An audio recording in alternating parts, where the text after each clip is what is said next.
Hello everyone, आप देख रहे हैं चैनल अमीन इन्फो।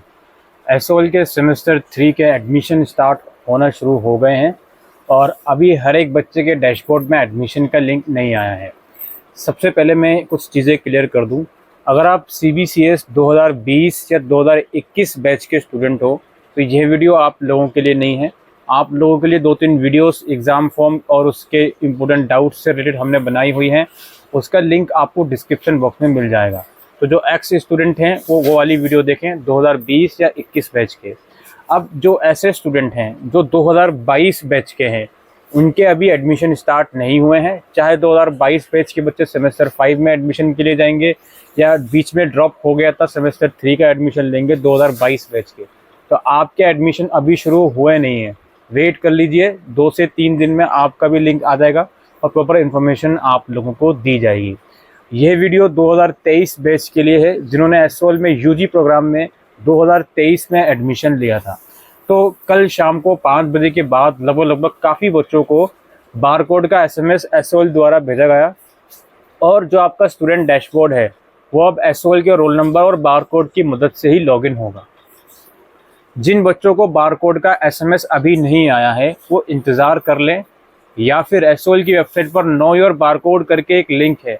हालांकि वो लिंक अभी 2022 बैच तक ही काम करता है, लेकिन उस लिंक पर आप लोग ट्राई करते रहिए क्योंकि कुछ 2023 वाले बच्चों ने भी उस लिंक से ट्राई किया है तो उनका बारकोड आ गया है। तो जिन बच्चों का बारकोड का SMS नहीं आया इस लिंक से भी ट्राई करते रहें और SMS का भी वेट करें।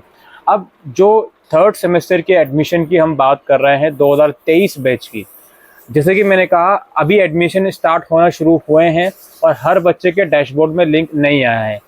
अभी मेनली अगर बात करें BA प्रोग्राम वाले जो ज़्यादातर बच्चे हैं उनके डैशबोर्ड में लिंक आ रहा है और वो फॉर्म भर सकते हैं। तो इनके जो क्वायरीज़ है वो हम इस वीडियो में डिस्कस करेंगे। जिनका लिंक इन फ्यूचर आएगा वो लोग भी इस वीडियो को पूरा देखें।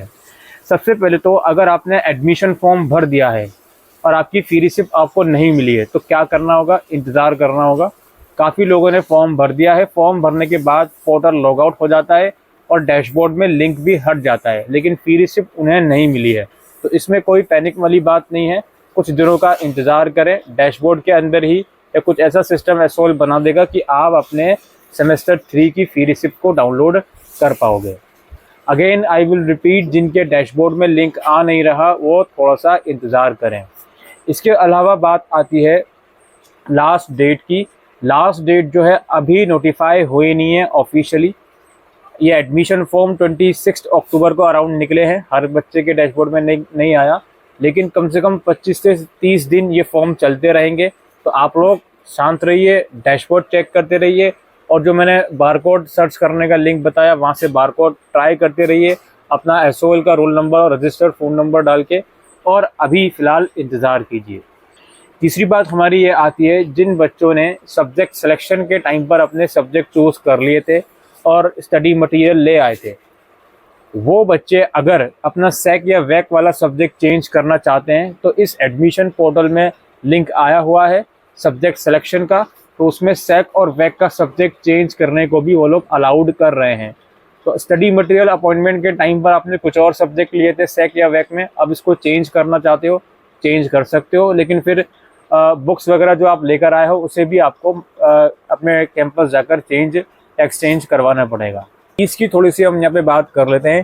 फीस जो जनरली आ रही है काफ़ी लोगों की वो 8,300 से लेकर 9,000 के बीच फ़ी हो सकती है, या इससे ज़्यादा भी कुछ प्रोग्राम में फ़ी हो सकती है, या किन्हीं बच्चों का सेमेस्टर 1 में भी ER है, सेमेस्टर 2 में भी ER है किसी सब्जेक्ट में, तो उनकी फ़ीस 9,000 से ज़्यादा भी जा सकती है।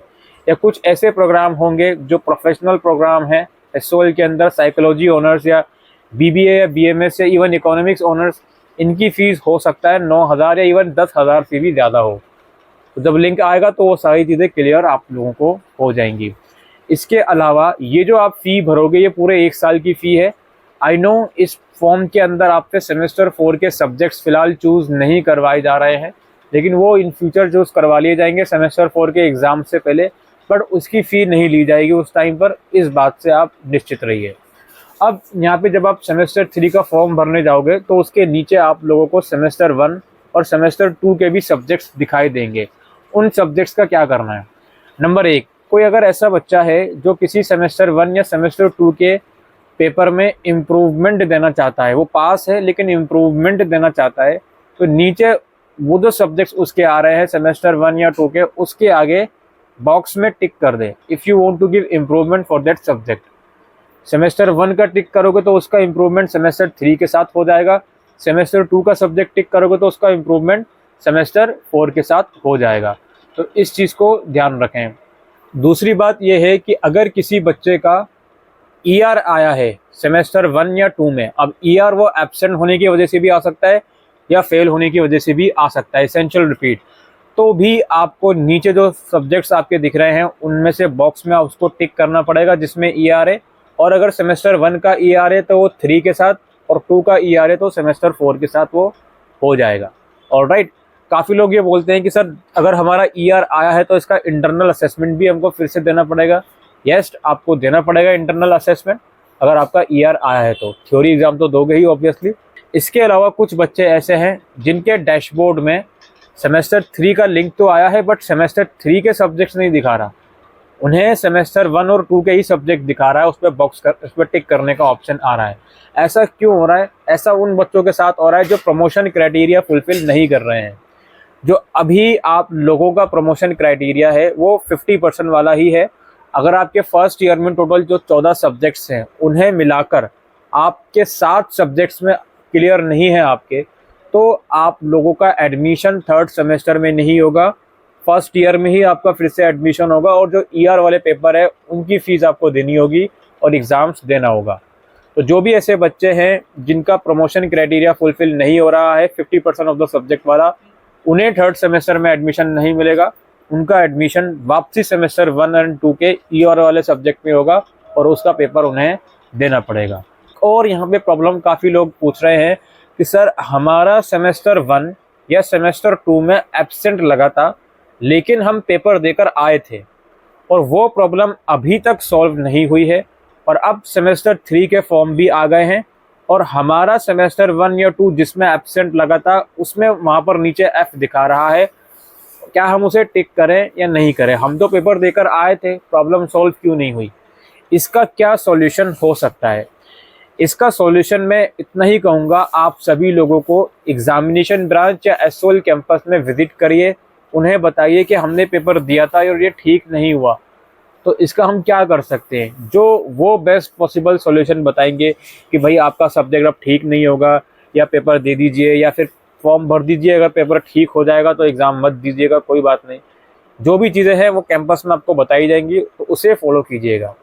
यहाँ पर एक और चीज़ ऐड कर देता हूँ, काफ़ी लोगों ने 1 या 2 सेमेस्टर के रिवोल्यूशन के लिए अप्लाई करा हुआ है, तो उसके रिजल्ट का भी वेट कर रहे हैं कि कहीं हम रिवोल्यूशन में पास हो जाए इन फ्यूचर, और अभी इसको फॉर्म भर दें तो क्या होगा। दोनों ही कंडीशन में मैं आपको एक चीज़ क्लियर कर देता हूँ, चाहे एब्सेंट की प्रॉब्लम अटकी हुई है या रिवोल्यूशन की, आप इसका सब्जेक्ट को सेलेक्ट करके फॉर्म भर दो। आई नो फीस उसकी जाएगी और फीस रिफंड की भी गारंटी नहीं है अगर इन फ्यूचर सब्जेक्ट सही हो गया तो, लेकिन मेरी तरफ से जो रिकमेंडेशन है वो यही रहती है हमेशा से कि सब्जेक्ट को सेलेक्ट करके फॉर्म भर दीजिए। जब उस सब्जेक्ट के एग्ज़ाम देने की बारी आती है उससे पहले अगर वो सब्जेक्ट सही हो गया आपका, एब्सेंट वाली प्रॉब्लम या रिवोल्यूशन में पास हो गए, तो उसका एग्ज़ाम दोबारा देने की ज़रूरत नहीं है। बेशक आपने उसका फॉर्म भरा है, फीस भरी है, वो कैंसिल हो जाता है, एग्ज़ाम दोबारा देने की ज़रूरत नहीं है। इतना ही आप लोग कर सकते हो। मोर ओवर, मान लीजिए किसी की एब्सेंट वाली प्रॉब्लम या रिवोल्यूशन वाली प्रॉब्लम ठीक भी हो गई, लेकिन उसके बावजूद वो डैशबोर्ड में जो सब्जेक्ट है वो एफ लिखकर आएगा ही आएगा, वो ठीक नहीं होता इतनी आसानी से, वो कैंपस जाकर ही ठीक होता है। तो इन चीज़ों को आप लोग थोड़ा सा समझिए। जो भी बच्चा इस प्रॉब्लम से जूझ रहा है रिवोल्यूशन या एब्सेंट वाली, और डैशबोर्ड में उसका एफ करके आ रहा है, तो वो एक बार अपने डिपार्टमेंट या फिर एग्जामिनेशन ब्रांच से कांटेक्ट कीजिए। ऑलराइट, ये कुछ मेजर डाउट्स आप लोगों के सेमेस्टर 3 एडमिशन से रिलेटेड आ रहे थे। उम्मीद करता हूँ आज की इस वीडियो में आप लोगों के सारे डाउट्स क्लियर हो गए हों। तो वीडियो को शेयर कीजिएगा, कुछ क्वेरीज हो तो कमेंट सेक्शन में लिख के पूछ सकते हैं। हमारा टेलीग्राम चैनल ज्वाइन कर सकते हैं, लिंक आपको डिस्क्रिप्शन बॉक्स में मिल जाएगा। Thank you.